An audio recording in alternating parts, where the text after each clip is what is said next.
Na speaking of which, siguro it's prudent or proper to mention as well na ang, the good job ng Siwadi.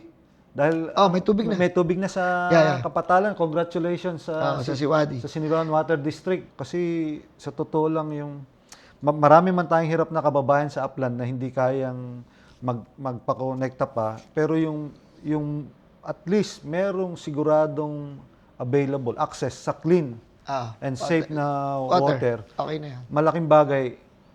Kasi baka hindi rin pumunta yung mga investor kung wala doon. Correct. Meron na. So very good ang yung second ano nila, nandun na. water district. Yeah. So, isa pa yan, yung water district Good job, na yan. good job.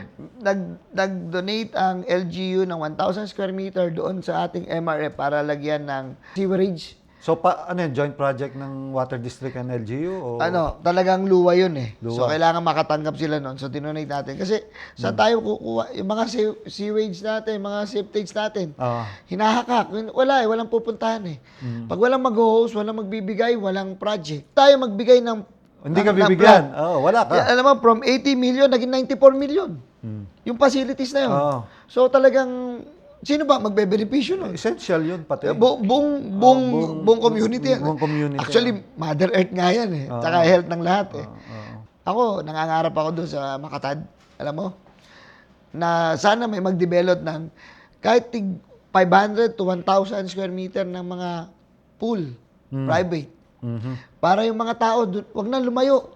Okay. Kung maraming mga pool doon na private na makaka-accommodate ng 30, 20 hanggang 50 na tao, family, why bother to go out of Siniluan? Punta lang tayo doon, mag-party ka, mag-birthday ka, lola, May nanay. nature sa likod Nandun mo. sa likod. Tapos, nandun rich ang water. Okay. So, pwede talaga. No? So, yan, mga openly sinasabi ko yan kasi ang laki ng potential.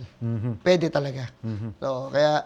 So, susuportahan lang ng proper infrastructure yes. and Plus, of course, planning. kung yung planning, tapos yung gusto nila, makipag-usap sila, bigay natin ng support para makapagtuloy sila ng mga negosyo. Kasi ordinances lang naman yan, tsaka implementation ng local government eh. So, yun ang nandoon sa upland area natin ngayon.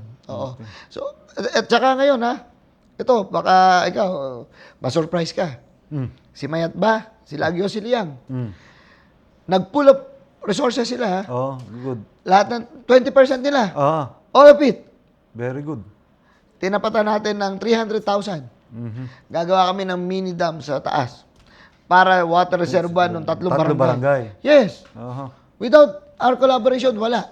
So lahat ng technical effort sa atin. It's high time kasi they're acting on their own eh. Yes. Around ganito kalaki yung magiging water reservoir. Nakita namin yung source, titingnan, gagawin yung this year. Talagang yung sinasabi mo, niyakap ba? Naunawaan ba nila? Alam mo, in a very silent way, ang tingin ko, Siniluan is going on that right direction.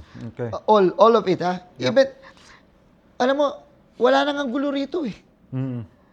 Peaceful. Wala nag-aaway, wala nagkakagulo, wala na.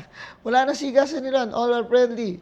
You can walk na very peaceful. Ang problema lang natin siyempre is the accident sa motorcycle. So, yun lang naman eh. Pero, yung iba wala naman. Very peaceful.